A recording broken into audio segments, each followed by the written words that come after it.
مساء الخير. في الفيديو ده هنتعلم ازاي نعمل العقد زي ده. العقد ده طالع موضة والوانه جميلة كده للصيف. يا رب الفيديو يعجبكم وتتعلموا منه حاجة.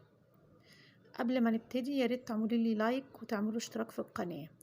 قبل ما تعملي حاجة هاند ميد حاولي تحضري كل الحاجة اللي انت هتحتاجيها، الخامات. يعني انت تبقي عارفة الموديل اللي هتعمليه وتبتدي تحضري الحاجات اللي هتستخدميها: الخرز والسلسلة اللي هتطولي بيها، ولو هتعلقي دباديب، في لولي. حسب الموديل اللي هتعمليه تحضري حاجته عشان ما تتوهيش وانتي شغاله وتقعدي تقومي وتجيبي، والحاجه تاخد منك وقت اطول. انا هنا حضرت الحاجات كلها، دي الدباديب اللي هركبها وركبت فيها حلقات عشان اعلقها في السلسله، وجبت الخرز التفسيره، ودي السلسله بتاعه التطويل على اساس ان لو حد عايز يطول العقده او يقصره، لكن انت لو هتعملي لنفسك مش هتبقي محتاجيها. وده اللولي اللي هيركب برضو في الموديل، وده الخرز الذهبي برضو في الموديل اللي معانا. نحضر كل الحاجة، وده القفل. كل حاجة هنختارها يعني، كل حاجة موجودة في الموديل نحضرها. دي الستوبر وغطا الستوبر، كل حاجة تبقى قدامنا. ونجيب برضو العدة اللي هنعمل بيها الزرادية والمقص، وكل الحاجات تبقى جنب مننا على اساس ان احنا ما نحتاجش كل شوية نقوم وياخد مننا وقت طويل. دي انا بوريكم الحاجات اللي هستخدمها في عمل العقد ده، وان شاء الله ان شاء الله يطلع عقد هو جميل وسلس كده وبسيط ومش هياخد معانا وقت. ده الواير بنجيبه، هنقطع منه مقاس على قد رقبتنا، نقيس على قد الرقبة كده. ودي العدة اللي انا هستخدمها، دي القصافة والزرادية والبنز، كله كده مرة واحدة كده. الحاجات دي كلها هنستخدمها. ده خرز التفسيرة. خلي بالكم لما تيجي تشتروا الخرز ده، هو بيتباع الكيس ب5 جنيه. في ناس بتبيع اكياس بيبقى فيها حجم اقل، وفي ناس بتبيع الاكياس بيبقى حجم اكتر. فلما تروحي تشتريه حاولي تبصي كده على الكمية اللي فيه. انا ركبت ستوبر كده في ناحية عشان اقفل بيه، ما صورتهاش بس هصور لكم ان ازاي نقفل الناحية التانية. ركبته، هبتدي الضم خرز التفسيرة معايا. بتقعدي تلضمي كده لغايه ما توصلي لغايه نص العقد كده او اقل من النص بحته، عشان هتركبي الدباديب تبقى نازله في النص. وممكن وانتي واقفه في المرايه كده هتروحي ظابطها على رقبتك، يعني تقعدي تركبي وبعدين تقيسي كده كانك لابساه. هتوصلي للحته اللي انت عايزه تبتدي تركبي منها الدباديب، تبتدي تركبي الدباديب. انا هنا بلضم الخرز الاصفر. انا هعمل العقد ده لونه اصفر ان شاء الله. بصوا لضمته كده لغايه ما تقريبا بص وصل النص، اقل من النص بحاجه بسيطه، عشان عبال ما نركب اللولي والدباديب تبقى في النص بالظبط.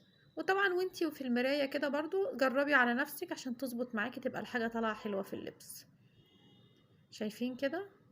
هو تقريبا بص اقل من النص. هبتدي اركب. انا عامله الموديل اللي بركب لولي فيه، وبركب ذهبي 3 ذهبي وواحده لولي ودبدوب، حسب بقى الموديل اللي انت عايزاه.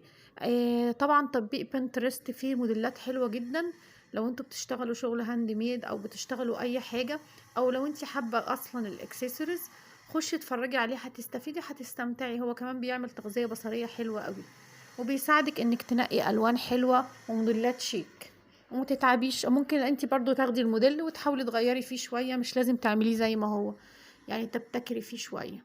ده الدبدوب اللي انا هركبه. انا اخترت 3 الوان يليقوا مع الاصفر، خدت موف وخدت الاحمر وخدت الاصفر برضو.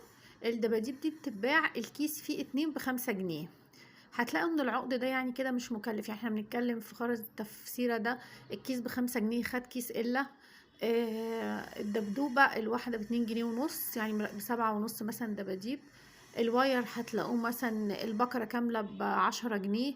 فهتلاقي ان الموضوع مش مكلف. القفل بنص جنيه، يعني هتلاقي ان انت لما تيجي تعملي العقد ده هيتكلف معاكي بالكتير 10 جنيه.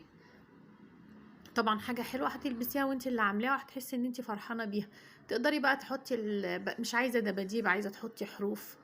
بعد ما خلصت ببتدي ألضم بقى واقفل بقية العقد، يعني بعد ما ركبت الدباديب هم ركبوا قدامكم، هم هبتدي اكمله لغاية الاخر كده. انا هقفل بقى، هركب الستوبر الاول، وبعدين اركب الخرزة او اللي هي الحلقة الصغنونة قوي، الدايرة دي اللي بتقفل اسمها حلقات تقفيل كده، بتبقى صغننة قوي. وبعدين هركب حلقة، وبعدين هركب القفل. كده احنا قفلنا كده العقد وكده اتقفل. تضغطي بقى عليه عشان ايه؟ تبقى الحاجه متقفله حلو وما تفكش منك وتفتح او تقع منك او تتفرط منك وانتي في الشارع او في البيت. اهم حاجه تضغطي على التقفيل كويس بحيث ان الحلقات تقفل كويس. اهو بصوا، ادي الاستبر ركبت اهو، وهركب الحلقه واضغط عليها.